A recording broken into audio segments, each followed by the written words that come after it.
If you own an apartment building in Ontario and you're thinking about selling, watch this. Hi, I'm Adi Saeed. I'm the partner of operations for Westcliff Asset Management and a 19-year-old veteran buying and selling apartment buildings in Ontario. Right now, I'm buying. We're not looking for properties on MLS. We're looking for properties before they hit the market. Value-add opportunities, properties with deferred maintenance, owners facing issues or financing. If the numbers are tight and you don't know what your options are, I want to have a conversation with you. We buy, we hold, we operate. We don't flip. We're long-term owners looking for opportunities all across southwestern Ontario, even on the east side. If you're a seller or an agent sitting on something that is off market, let's chat. Reach out directly, book a call, cal.westcliffam.com. There's no pressure, it's just a conversation, just to see if we can work together. Right now, we are about to see one of the biggest multifamily collapses that we have ever seen in history. And this is going to lead to an amazing buying opportunity. If you are looking to grow your retirement accounts or invest passively in apartment buildings, the next 6 months are going to be amazing. So the Fed and Wall Street right now are talking about there's going to be this huge crater created by all these people who took short-term bridge loans in 2020 and 2021. And what's happening is they're expiring. People can't refinance out, which means the banks are having to take these properties back. We are going to see bank failures, and we're going to see these properties re-enter the market at like 80% discounts. What this means is that if you're looking for good investments, they are hitting the market in the next 6 months. I'll show you what to look for. Greedy investors took out loans, and now they can't pay them back. And here we see how they're losing everything. Banks are seizing their properties and selling them off at an 80% discount. And the situation is this: new people want to profit from the bankruptcy of the previous owners. At one time, we owned 16 single-family rental properties, and we were broke. They don't cash flow the way that the social media and like the bigger pockets forums and podcasts tries to tell you that, oh, this person bought 5 single-family rentals and then they retired and lived off the cash flow. Dude, that's not the case. 1 to 4 unit properties rarely truly cash flow because of the things that come up when you actually manage and operate them. Yeah, so some things that come up are like major capex. You could have a water heater you need to be replaced, a roof, furnace. All those things are very expensive, so you have to put money back into the property. Another thing is your vacancy. If you have a tenant move out, the property sits vacant for a little bit, there goes your cash flow as well. And what's the problem? If I even own these properties in cash and I'm trying to just live purely off the cash flow, what have we always seen as a broker when you sell properties for other clients? What decision usually has to be made? Yeah, if they should put the money back into the property or use it to live off of. So even if you own it in cash, you still have to put money back into the property. So if you're getting $2,000 a month, you still have taxes and insurance as well. Yeah, of course. So that's the biggest problem with 1 to 4 units. The most important number in real estate is number of units, because more number of units means you have more sources of income, more protection, more way to cover larger expenses. That's why we sold all those single family rentals and we did a 1031 exchange into multifamily, more units under one roof, more sources of income, more cash flow. And then we do the BRRRR strategy where we buy it right, force the NOI up to do a cash out refinance, pull out a large payday tax-free. That's where the real money is made, not trying to buy single family homes and get cash flow. That doesn't exist in 2026. If you want to understand where we are with the multifamily market in America, you just have to take a look at this graph. This graph shows exactly how many loans are currently in a delinquent state, which basically means they haven't paid in 60 days. Bloggers are lying about renting out individual houses. In reality, repairs will take all your money, and passive income only looks good on a spreadsheet. Actually, it'll be much more profitable to rent out individual apartments than an entire cottage.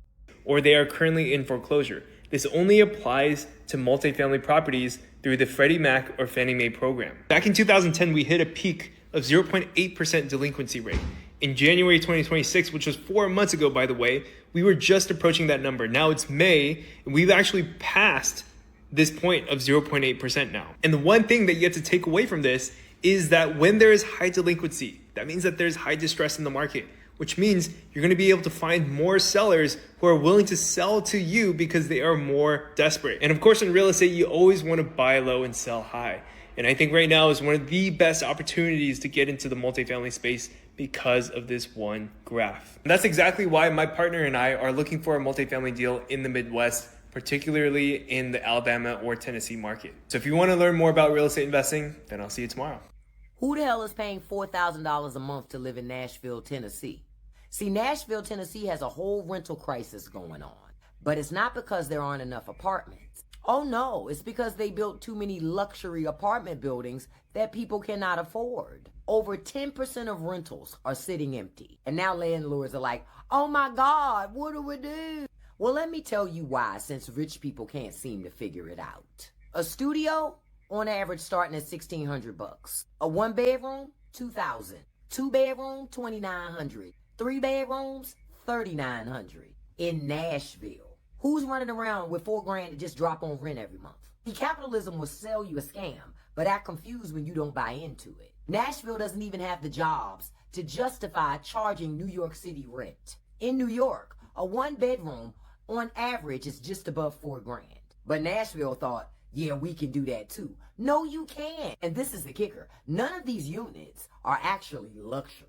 Real luxury? We don't even get access to it. What they call luxury is just a dishwasher, a pool nobody uses, and rent that'll have you broke by payday. So as far as I'm concerned, Nashville does not have a rent crisis. Landlords of Nashville have a greed problem. And until they get real about the cost of luxury, those little luxury units are going to stay empty. If anyone out there is wondering how Americans are doing, poorly. We are doing poorly. Yesterday, I woke up to an email from my landlord saying, hey, I'm raising your rent. Why? No fucking reason. There's no housing shortage in Nashville. In fact, they're just greedy developers building housing without any demand. They're making luxury apartments. Meanwhile, people don't have the funds to buy all of this. And in the end, we see houses just sitting empty because people can't afford any of it. We already pay all of the utilities ourselves. That is not included in the rent. So we pay for electricity and we pay for water and we pay for natural gas to heat our home. And that bill in particular has fucking skyrocketed this year. Every single month this winter, it was over $600. And we do not turn the heat on. We just turn it so that we can fucking survive. We do not turn it above like 60. So we're fucking freezing in the house all fucking winter. Oh, and also I woke up this morning to an email from my health insurance being like, thanks for your payment. It was deducted automatically, except this time the payment was $400 more than it was last month. Sorry, what's going on? So I called the health insurance company and I was like, why did this happen? And they said, oh, well, the tax premium expired. Rent inflation in New York is being driven up so substantially by people moving out of their apartments regularly. This month, I'm moving out of my apartment after only being there for 1 year. In total, the total cost of my apartment was $4,400 when I signed the lease 1 year ago. They came back to us for the rent increase and they had increased it by $500, represented an over 11% increase, which I thought was ridiculous. So we did push back and tried to negotiate and we were able to get it down to $4,800. Long story short, I'm not renewing that lease for many other reasons, but they now listed that exact apartment on Streezy for $5,200. Landlords are brazenly raising rent prices without any renovations or reasons. Here, we just see that they're evicting people who paid on time and were reliable, just to find someone desperate who will pay them more money.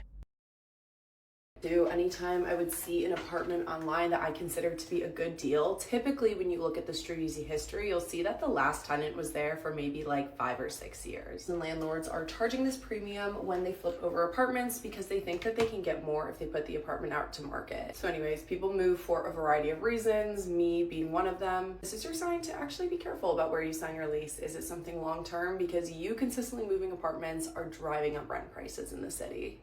And I hate to say it, but unfortunately things are no better on the rental side. So prior to these buyer showings, I went on a rental showing over the weekend. 3-bed, 2-bath property in Lakeview, asking rent price of $3,750. They had an open house style showing of 22 different parties coming through. I will be shocked. Actually, no. There's no way that unit doesn't rent with a 4 in front of it. It's just crazy. It's impossible. And honestly, there's such limited rental inventory. I don't know what people are doing right now. Things are getting ridiculously competitive and it's January 12th. What? It does not make sense buying real estate in Canada anymore, but in the States, it's a different story. You can buy this 4-unit building in Atlanta, Georgia for $575,000. You rent it out for almost $4,800 every month. The largest employers in Atlanta, Georgia are Delta Airline, Coca-Cola, Home Depot, massive companies. Not to mention there's like 500,000 people in Atlanta. And unlike Canada, in many cities in the States, the numbers still make sense. In Atlanta, it's profitable to buy real estate because there are jobs and it all brings in a profit. Unlike other investors who chase trends and buy something in Canada, because that hasn't been profitable for a long time. So it's all clear here. Operating revenue is $54,000. Operating expenses is $24,000 every year. Add it all together, your net operating income is $29,500 for the year, giving you a cap rate of 4.7%. Mortgage is $20,600 for the year, giving you a cash flow of $6,000. Many cities in the States, unlike Canada, is also landlord friendly. Would you rather buy in the States or would you rather buy in Canada? Let me know. The rental market in New York City is definitely shifting. We're checking out this 2-bedroom apartment that's been on the market for over 2 months. I cannot remember the last time an apartment has sat on the market that long. This is definitely a result of the FAIR Act. Let's check it out. There's no question that the FAIR Act reduced the upfront costs for renters, but it also changed how listings are marketed and how quickly they move. Since agents can't promote or advertise listings in quite the same way, many great apartments end up sitting on the market for much longer. If you take this apartment, which is a pre-war 2-bedroom, 1-bathroom apartment with a doorman, it's been sitting on the market for close to 2 months. And a few years ago, that would have been unheard of with an apartment like this renting in usually just a week. Renters are obviously much more cautious after the FAIR Act. As a renter, have you seen any changes in your apartment search ever since the FAIR Act? Guys, the rental prices in Cape Town need to be stopped. Like, it's getting out of hand. It's scary. Because why am I searching for a 1-bedroom? In New York, apartments have started sitting for months, even though they used to be snapped up in a few days. And here we see that tenants have become very attentive and are reading the terms very carefully to avoid falling into a financial trap for a whole year. Apartment. And they telling me I gotta pay like $10K upwards for a 1-bedroom. A 1-bedroom. And then on top of the fact that they want you to pay $10K upwards, they want you to still give 2 months deposit. What are we talking about? And you'll be sitting like on the internet, just kind of scrolling, going through, trying to find. Guys, please tell me why I'm seeing rooms, like a room inside of a house where you have to share a bathroom. A room is going at 7.5. 7,500 rands. Guys, that is someone's salary. Someone out there is earning that by the month. Other people are earning less than that. Like, what is going on? This is very bad. It's great for renters, but as a real estate investor, this peak right here is what I was enjoying, and now it is plummeted. Pretty much every single tenant that I have has been messaging me if their lease renewal is coming up, asking for a discount in their rent. Like, from their perspective, I get it, because if they move anywhere else but my rental property, they get charged way less in rent. Not only do they have cheaper options, but they have a lot of options, because in Austin, Texas specifically, there are so many available rentals. So I've been receiving these emails from my tenants, and I'm like, oh shit, like, what do I do? Like, they're right, like, they're justified in asking for that. What is a girl to do? The answer is I am discounting their rent because of 2 reasons. Not only is the rental market collapsing, but also property values here in Austin have taken quite the dive. As a result, my property taxes have actually gone down in the past year, so my mortgage payments actually are less now. When tenants are asking for discounted rent, they're asking for lower rent. Look at my cash flow, it's actually not changing that much because mortgage payments have gone down, because property taxes have gone down, because my property values have gone down. While it does sound scary that like, oh my god, my properties are losing value, I'm not planning to sell them anytime soon, so it really doesn't matter to me. The other reason why I'm like open to the conversation of discounting people's rent when they're renewing their lease is because I actually have really great tenants, and like I would not compromise on that. Quality of your tenants basically dictates the success of your rental property. Yeah, I'm gonna give them rental concessions. I'm going to discount their rent moving forward because I want to keep my tenants. Great tenants because they pay their rent on time in full every single month, and they keep my property in really great condition. As a real estate investor, that's really all I care about. Yeah, the local real estate market here is having like a really shaky, scary moment, but I know that as a buy and hold investor, I'm good. Like, I just need to ride this storm out, and I'll come out on the other side very rich. If you like all things real estate and real estate investing, I'm your girl. The other prediction, and I've been saying this now for months, spring of 26 is going to be chaos compared to what we've seen in 24 and 25. 24 and 25 are basically record number of low transactions across the country, especially here in East Tennessee. But what we're going to see in spring of 26 is probably the best spring we've seen since spring of 2022. It's going to be chaos. Sellers are going to be entering the market at a record number, especially compared to the last couple years. And those sellers are also going to be looking to buy homes. So inventory is basically going to be washed out with sellers looking to sell and buy, right? So it's going to wash the number out. In Austin, rent prices are falling, and smart landlords are giving discounts to regular residents. And it's clear it's better for them to give a discount than to look for new tenants who might be completely unpredictable. They might not be as tidy as the previous ones, so it's better to stick with the old ones. You give them a discount, they stay, and you don't have to sign new contracts.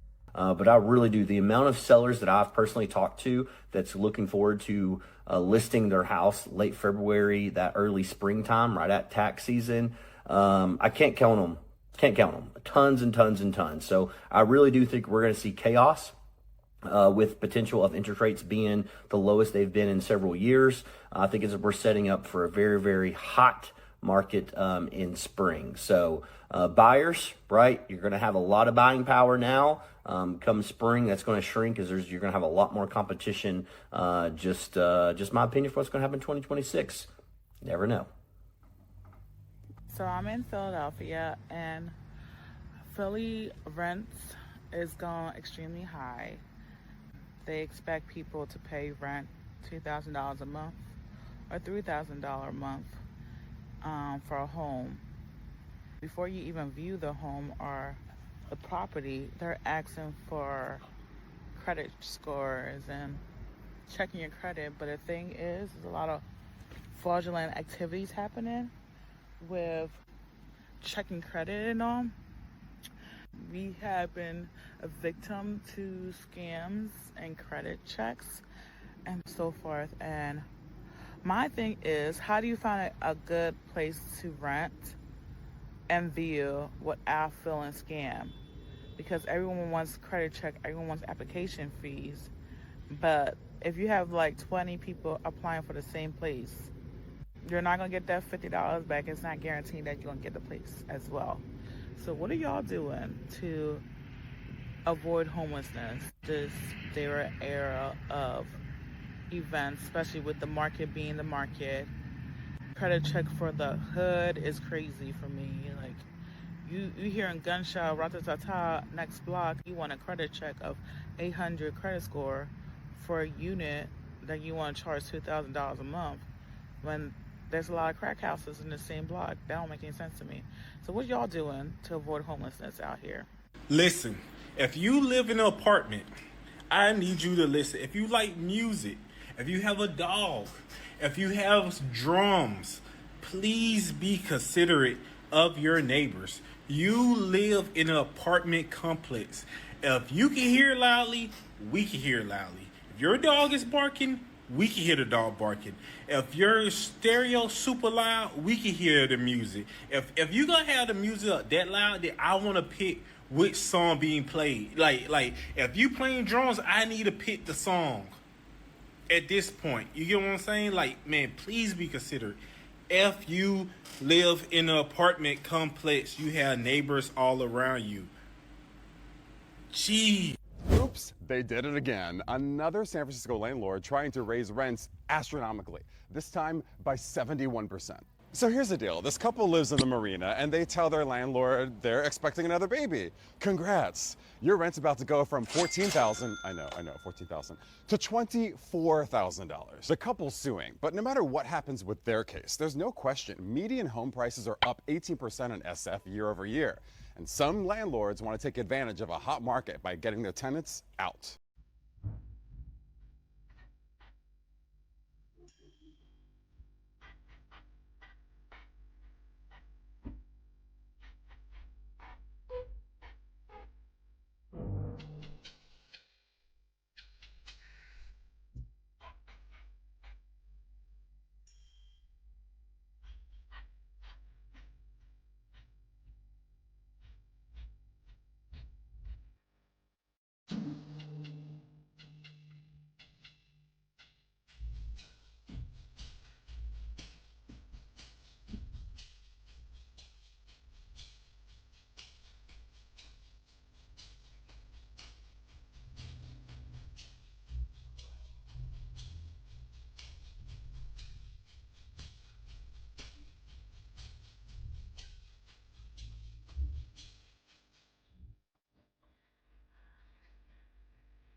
These 3 Ontario cities just experienced the largest rent declines in all of Canada. According to Zumper's monthly Canadian rent report, the steepest drops for 1-bedroom apartments in the country year over year were recorded in Toronto, Oshawa, and Barrie. Toronto recorded an 8.3% decline, Oshawa recorded an 8.2% decline, and Barrie recorded a 5.4% decline.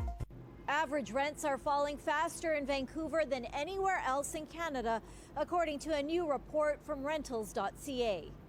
It's an 8.2% drop year over year, and Vancouver rents are at a 41-month low. 1-bedrooms are down an average of $500 a month since 2023. The landlord found out about a woman's pregnancy, and he decided to raise the rent by 71%. So they used to pay $14,000, and now they'll have to pay $24,000. And here we understand that they just want to force this family out completely. Housing in San Francisco has doubled in price, and greedy landlords immediately started raising the rent. If we drill down to specifics and look at 1-bedrooms in markets with higher rents, year-over-year drops are significant. North Vancouver, then Vancouver, Toronto, Burnaby, and Oakville round out the top 5. Rent prices in Calgary just had another big drop. The December 2024 rent report ranks Calgary 28th nationwide, with 1-bedroom apartments down 5.9% and 2-bedroom apartments dropping 6.8%. But despite the recent dip, average rent prices in Canada are still 67% higher than 2 years ago and 18.8% higher than they were 3 years ago. Is saying if you don't take care of your multifamily property, we are going to take it over. So at a recent meeting, City Council approved a resolution that lets the city attorney move forward with eminent domain. Now, if you don't know what eminent domain is, it's basically when the government steps in and they take private property for public use. So think about like roads or schools, or in this case, some housing. Now, they're using this power on multifamily apartments that have been neglected for 10 years or more. And the idea is going to be real simple. If the city takes it over, they're going to be reevaluated and then redeveloped into affordable housing. Now, a lot of these apartments are tied up by absentee owners who either ignore the city's request to fix them, or they just simply refuse to sell it to someone who's going to take care of it. And in many cases, the real owners are hidden behind shell companies, which makes it even harder for code enforcement to track them down. Now, the first 2 properties on the city's list are Magnolia Park in Vine City and then Azalea Gardens in Bankhead. Now, both of these have been in rough shape for some years, and now the city is finally stepping in. So, Atlanta, what do you think? Is this the right way for Atlanta to deal with these neglected apartments and at the same time add more affordable housing? Drop your thoughts in the comments and don't forget to follow for more of what's happening. Shell companies have been making money for years on decaying houses and profiting from it all. Now the city has rightfully taken back these houses.